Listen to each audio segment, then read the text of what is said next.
Ok Charlie, pas de régime, alors qu'est-ce qu'on fait? On se fait péter la panse en mode balèque des contraintes?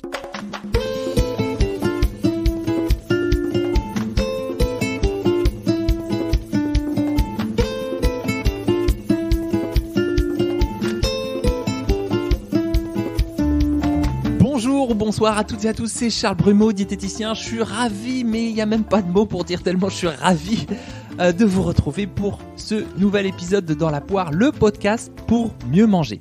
Alors je sais que le retour de ce podcast était très attendu et j'ai profité du 6 mai, la journée internationale sans régime, le No Diet Day, pour aller plus loin dans cette histoire de régime et surtout vous donner des pistes d'action pour agir, pour continuer à prendre soin de vous sur la durée. Bon voilà, au passage, n'oubliez pas qu'en me laissant une note 5 étoiles et un avis sur votre plateforme d'écoute, comme par exemple Apple Podcast ou Spotify, vous pouvez être choisi pour une petite dédicace au prochain épisode. Oh là là, tellement je suis heureux, là je suis complètement zinzin. Alors cette fois-ci, merci, un grand merci à Numa27 qui me dit des informations qui ne nous laissent pas indifférents et qui fait même du bien. Le contenu constructif est très accessible. Vraiment ravi de cette découverte. Merci beaucoup. Ou Marjo qui m'écrit « Je pensais que les amandes contenaient beaucoup de magnésium. J'ai appris des choses. Moi qui ai les paupières qui tremblent régulièrement, maintenant j'ai tout le savoir pour arriver à traiter cela. » Merci. Merci beaucoup Marjo. C'est vrai que parfois il y a des épisodes qui sont très nutri. Sans oublier Soena 12, je sais pas comment ça se prononce, un super podcast sur la nutrition, plein de conseils et surtout de bienveillance. Il nous aide à comprendre de nombreuses choses sur la nutrition et la perte de poids et à intégrer l'importance de la bienveillance envers soi-même. Voilà, ça y est, sur l'échelle de la rougitude, on est pas mal. Voilà, petite difficulté pour Charlie à accepter les compliments, mais ça fait partie de l'apprentissage de la vie. Donc, j'essaye aussi de les relayer, puis de les observer, de les accueillir, de les accepter. Merci en tout cas à toutes et tous pour ces témoignages. Ça fait toujours plaisir et ça m'aide aussi à mieux vous connaître. Alors, qu'est-ce que c'est que ce No Diet Day là? Aux origines de cette journée, il y a une femme qui s'appelle Mary Evans Young, ou Again a Beast to Fly, qui a voulu interpeller sur les problématiques de surpoids et de minceur. C'était dans les années 90, en 1992. Et ce qui est intéressant, c'est que cette journée ne vise pas à dire « journée sans diète, la diète c'est nul », mais plus à démontrer les dangers et la fragilité de ce type de pratique, en promouvant ainsi une façon de vivre un peu plus harmonieuse. Et moi, je préfère ça parce que de toute façon, si vous faites un régime, c'est pas parce qu'on va décréter une journée sans régime que vous n'allez plus le suivre. Et de plus, vous conservez votre libre arbitre. C'est-à-dire qu'on peut vous informer des dangers des régimes trop restrictifs, mais vous pouvez quand même continuer à le faire si vous trouvez que c'est bon pour vous et que ça ne génère pas tant de conséquences désagréables sur votre vie. Donc quelque part, vous restez au centre du game. Revenons à nos racines latines. Bon, j'ai pas fait 3 ans de latin avec Madame Touzé pour rien, moi. À l'origine, en plus, c'est vrai, on l'appelait la Touze, Madame Touzé. Mon Dieu. Ah, les petits Jojo. À l'origine, c'était regere. Regere du latin qui veut dire gouverner, diriger, guider, mettre sur la bonne voie. Donc il y a une dimension de contrôle qu'on retrouve, mais voilà, moi, mettre sur la bonne voie, c'est plutôt vertueux, ça me va plutôt pas mal si tant est qu'il existe une et une seule bonne voie, on est bien d'accord. On peut être aussi d'accord qu'un régime, ça peut être pour des raisons de santé, par exemple un régime sans fibres, pour ne pas avoir de résidus et se préparer à une intervention digestive ou accompagner une phase de poussée de la maladie de Crohn. Vous savez que c'est une maladie qui évolue par poussée épisodique. Pourquoi pas un régime à texture modifiée si la personne a du mal à déglutir certains aliments. Régime sans gluten, bien sûr, pour les maladies cœliaques. Bref, dans certains cas, le régime peut être vraiment indiqué. Simplement, contrairement à d'autres régimes, ils sont ciblés, personnalisés, efficaces en fonction du but recherché. Et le problème, c'est qu'aujourd'hui, certains régimes, comme le régime cétogène, qui n'était prescrit que dans le cadre de certaines pathologies comme l'épilepsie, devient une tendance en mode tout le monde devrait faire ci, tout le monde devrait faire ça. Bon, ça, alors qu'à la base, un truc qui concernait moins d'1% des gens, c'est en train de devenir une tendance. Mais quand on parle de régime, on va pas se cacher derrière son petit doigt, c'est pour perdre du poids. Et il s'agit d'un régime souvent hypocalorique, c'est-à-dire que vous consommez moins d'énergie que vous êtes censé en dépenser. Pour réaliser ce déficit calorique, il faut apprendre à calculer ses besoins, précisément avec des équations qui comprennent votre niveau d'activité physique, combien d'heures je dors, je marche, je cours, je jardine par semaine, mais aussi votre intensité de pratique sportive et là interviennent les MET, les MET, les équivalents métaboliques. Enfin, et pour que cela marche avec des énormes guillemets, en marche comme dirait l'autre, le déficit calorique doit être assez léger, c'est-à-dire environ 5-10% de votre apport énergétique de la journée. Et bien sûr, on élimine les causes style les causes hormonales, hypo-hyperthyroïdie. Ça, c'est une erreur qu'on fait souvent. Donc concrètement, il faut savoir compter ses propres besoins, ensuite ajuster la quantité d'énergie en fonction de ces 5-10%. Sinon, qu'est-ce qui se passe ? L'organisme détecte que vous le mettez en sous-consommation de calories et du coup, il fait la grève du zèle en diminuant son métabolisme et surtout, c'est qu'au début, tout du moins, va falloir compter, peser sa nourriture pour être dans les clous. Pour ça, ce qui est le plus pratique, mais pas toujours fiable, ce sont les applications de fitness et de calcul de macros dans lesquelles on rentre les données des aliments. Des applications qui ne prennent pas en compte des petites substances non énergétiques comme les vitamines et les minéraux, les antioxydants, pourtant indispensables au bon fonctionnement du corps sur le moyen terme. D'autre part, le risque, c'est de zapper régulièrement les aliments comme les huiles ou l'avocat, parce que, oh mon Dieu, l'avocat c'est 205 kcal par 100 grammes de chair d'avocat, qu'une cuillerée d'huile d'olive c'est 135 kcal. Et donc de se concentrer davantage sur les fruits et légumes qui sont moins caloriques. Bref, vouloir accroître sa connaissance des aliments, c'est une chose, mais on risque surtout de s'enfermer avec des calculs d'apothicaire, de zapper des familles d'aliments et donc de mettre son organisme en état de déséquilibre, puisque je rappelle que les repères de consommation de matières grasses, c'est environ 35% des apports quotidiens. Oui, 35% des apports quotidiens, c'est plus d'un tiers. Et quand je dis s'enfermer, ça peut être littéralement s'enfermer, parce que si on a bien entamé son quota de la journée et qu'on est invité à l'apéro, soit on va à l'apéro en mangeant des concombres avec sauce yaourt allégée, super, amazing, soit on refuse et on est content, on est fier de soi à court terme parce qu'on a bien résisté et long terme, on s'ennuie, on se rabougrit, on s'éteint petit à petit. Ça me fait penser aussi au régime light, vous savez, qui prend des formes assez différentes. On connaissait le régime à l'ancienne, hop là, quelques semaines où on fait ceinture, on vire le pain, les graisses et on essaye de tenir sa faim en laisse. Mais aujourd'hui, c'est quelque chose de plus pernicieux qui se met en place. C'est le principe du régime light où l'on est un petit peu au régime tout le temps. C'est tel aliment, pas tous les jours, tel aliment en petite quantité. Ce sont des petites règles, l'air de rien. Plus d'aliments complets, moins d'aliments transformés, plus de faits maison, moins d'alcool, pas plus d'un produit transformé par jour. Et une bonne partie, on pourrait dire que ça relève du bon sens dans notre environnement alimentaire a changé en 80 ans. C'est vrai. Notre environnement alimentaire a extrêmement changé. Mais bien souvent, le petit problème, c'est que ce rééquilibrage passe par manger moins de choses qui sont dans nos habitudes alimentaires, qui sont ancrées en nous, dans notre budget, dans nos représentations de ce qu'est un repas. Et en fait, on se rajoute des contraintes et des règles qui font qu'on est quand même un tout petit peu au régime, qu'on ne répond pas à nos envies de manger certains aliments et qu'au bout du bout, l'alimentation nous met en tension.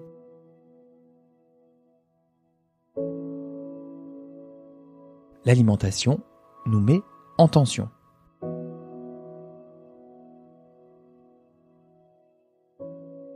Ok Charlie, pas de régime, alors qu'est-ce qu'on fait ? On se fait péter la panse en mode balèque des contraintes, on retourne au régime d'antan bien strict à la papa, on ne mange qu'un aliment comme le font certains aux États-Unis, mon Dieu j'ai vu ça, régime on mange que des bananes. On se met au jeûne intermittent. Ouais, qu'est-ce qu'on propose dans cette société ? Moi j'aimerais commencer à vous parler des besoins de base. Mes besoins de base sont-ils satisfaits ? Est-ce que déjà je mange suffisamment ou est-ce que je galère à lutter contre la faim entre deux repas ?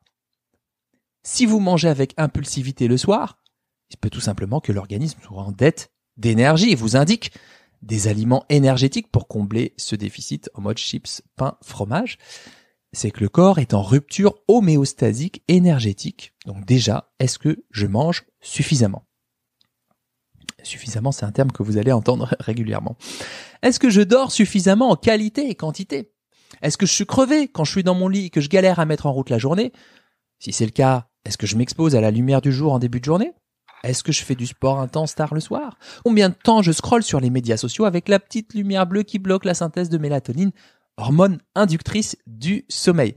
Est-ce que je sors du dîner en étant full ou est-ce que je suis à 80% de mes repas juste bien dans mon taux de remplissage gastrique. Ça, le sommeil, c'est un paramètre dont on parle pas assez souvent, mais ça a une influence sur la leptine et la gréline, ce qui fait que le lendemain, on peut avoir plus faim et plus faim régulièrement. Ensuite, est-ce que je bois souvent ? De l'eau, bien sûr, on est bien d'accord, on parle pas de pastis.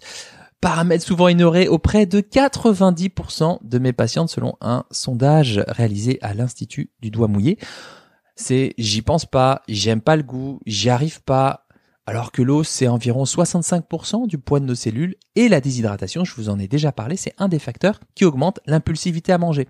Donc mettez-vous des rappels avec une application, aromatisez votre eau, pourquoi pas avec une écorce d'orange ou des brins de menthe fraîche ou des rondelles de concombre, c'est bientôt la saison, et prenez soin de ce besoin fondamental. Ensuite, est-ce que je bouge suffisamment ? Bon, il y a l'activité physique, tous les mouvements hors sport, marcher, danser, jardiner, prendre les escaliers. Et puis, il y a la pratique sportive qui requiert un geste technique. On peut monter en intensité, avoir une tenue spécifique pour pratiquer tel ou tel sport. Les deux ont des bénéfices complémentaires. Certes, c'est pas avec la marche rapide que vous allez augmenter votre masse musculaire, mais c'est bon pour la gestion du stress, c'est bon pour le transit, c'est bon pour l'immunité. Bref, c'est bon pour l'équilibre sur le long terme. Et vu les défis de sédentarité auxquels on est confronté, où on reste plusieurs heures, jusqu'à 7-8 heures assis devant un ordi, c'est des bénéfices qui sont complémentaires. Je vous recommande d'ailleurs l'épisode 16 de Dans la poire dédié aux bienfaits de l'activité physique.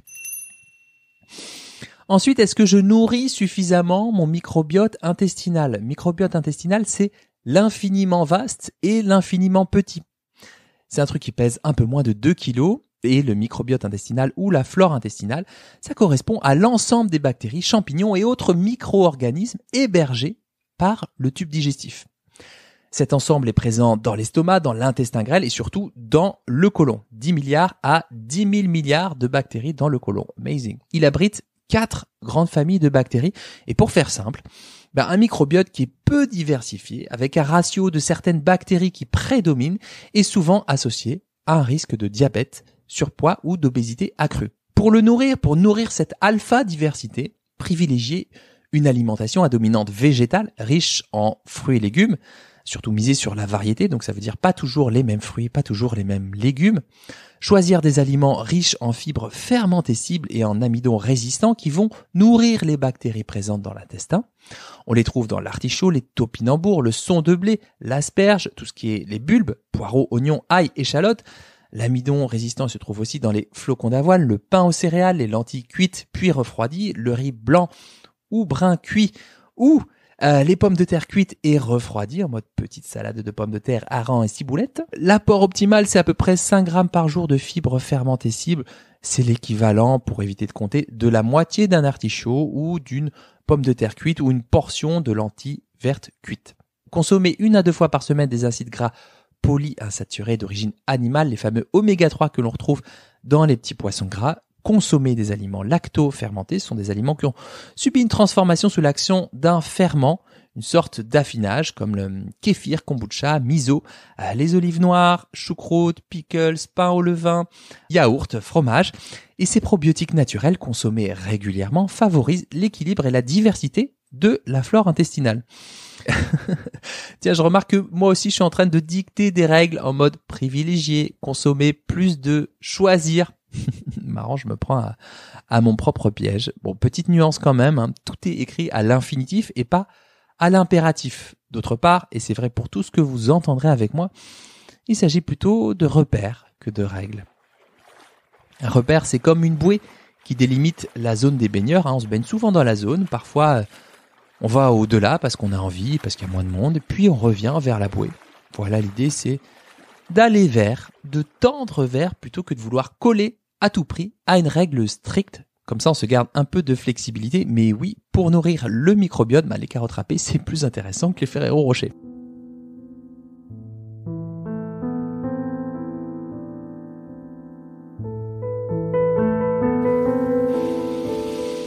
Alors, on va garder les bonnes habitudes. Et moi, ça me nourrit de faire une pause, une césure, pour vous permettre de prendre de la distance, de la hauteur, de dézoomer un peu mieux pour revenir dans le cœur du sujet. J'ai cherché pour vous, je vous ai choisi un poème sur le thème de l'espoir. C'est un poème d'Adélaïde Gillette Dufresnoy, une poétesse française qui est connue sous le nom de Madame Dufresnoy. On lui doit notamment un recueil qui s'intitule Élégie, qui est paru au tout début du XIXe siècle. Ce poème, c'est L'espoir trompé, un titre qui colle bien aux promesses miracles des régimes. Après un an de mortelle douleur, quand de mes feux, j'allais guérir peut-être, dans la retraite où je cachais mes pleurs, soudain, j'ai vu l'infidèle apparaître. Son air ému, son discours enchanteur, et son regard qui, dangereux flatteur, quand il le veut, dit si bien, je t'adore. D'un doux espoir, on fait battre mon cœur. J'osais penser qu'il m'aimerait encore. Je recueillis ce regard, ce discours, cet air ému, cette douce promesse d'être pour moi comme dans mes beaux jours. Mais rien, hélas, n'était de la tendresse. Je ne devais qu'au désir d'un moment, de son retour l'ivresse mensongère, mon court bonheur ne fut que chimère. Je le paierai d'un éternel tourment. Waouh, assez fort. Voilà un poème assez court qui en dit long sur cette ivresse mensongère, ce court bonheur qui ne fut qu'une chimère, qui ressemble assez bien au processus mis en place pendant les régimes. Les restrictions sont efficaces court terme, elles sont renforçatrices puisqu'elles semblent immédiatement efficaces, mais dans la vraie vie, sur le moyen terme, on le paye d'un sacré tourment, comme le rappelle Madame Dufresnoy. Voilà, on va revenir tranquillement à nos moutons et je vais vous parler justement des Ferrero Rocher. Transition toute trouvée, merci les dîners de l'ambassadeur. Est-ce que je prends soin de mes besoins sensoriels et émotionnels ? Déjà du point de vue des aliments, je le rappelle à toute fin utile, mais si on a envie de chocolat croustillant, manger une pomme ne sera d'aucune utilité puisqu'il est fort possible que vous mangiez les deux, la pomme puis le chocolat. Mais au-delà du cliché du chocolat et de la pomme, ça y est, on est bien au courant maintenant, c'est surtout dans les repas normés, type déjeuner et dîner, que je voudrais attirer votre attention. Est-ce que sur la majorité des repas de la semaine, je me régale ?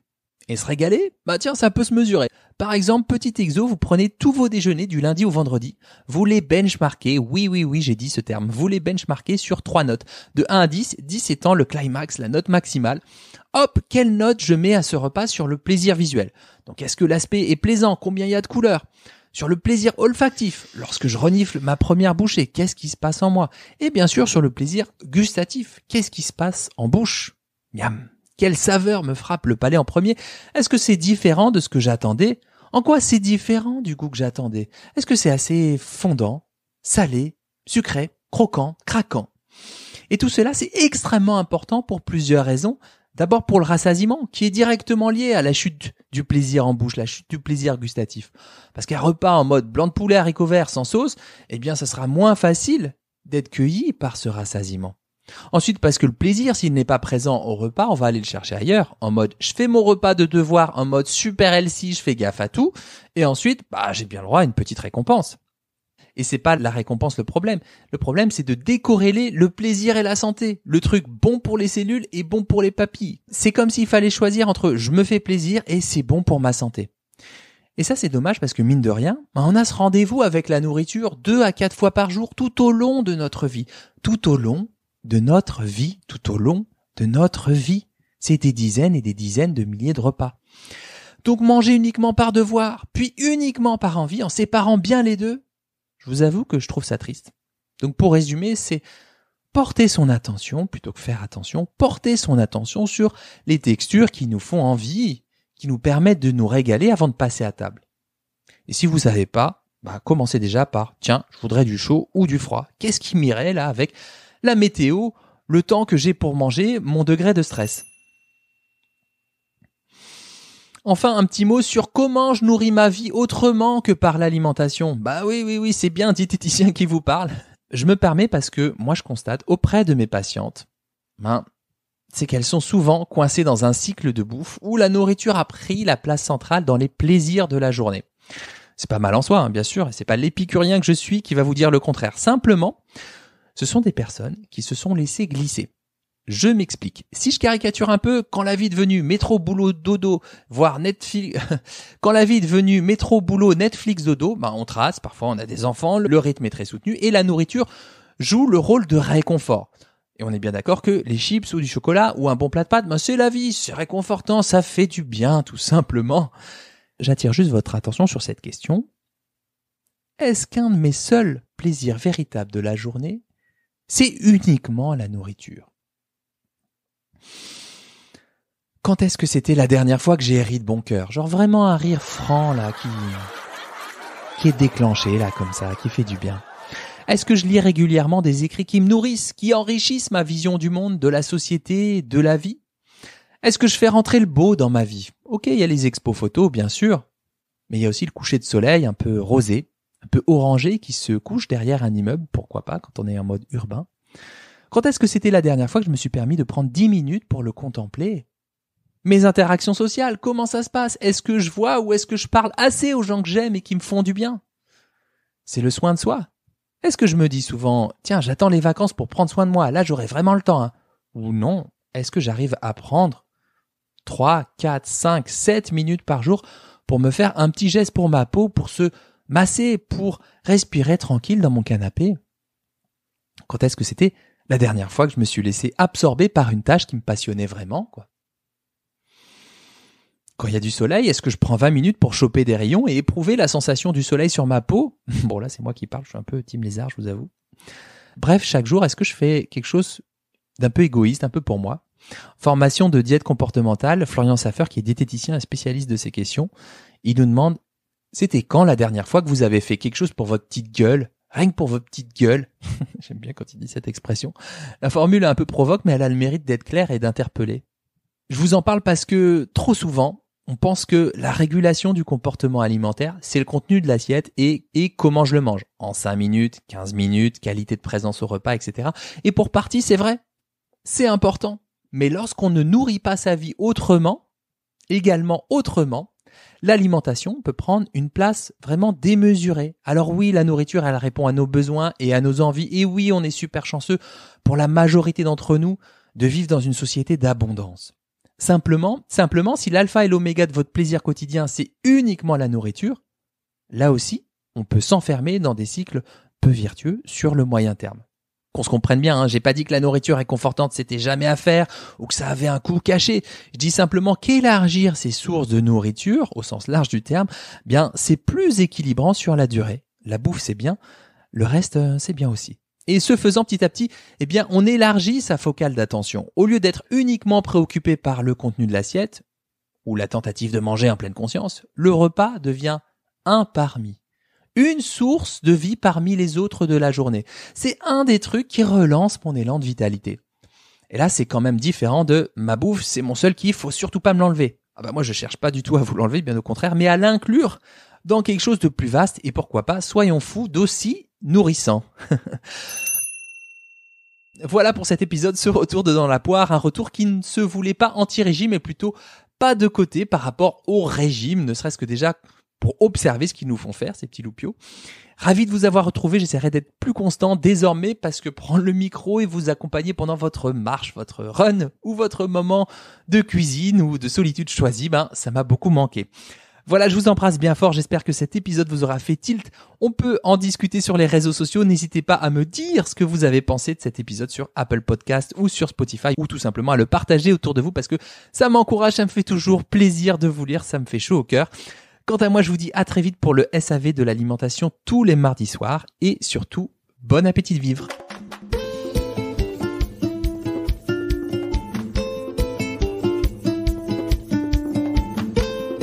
Si vous avez appris une chose, au moins une chose dans cet épisode, le meilleur moyen de soutenir mon travail, c'est de le partager.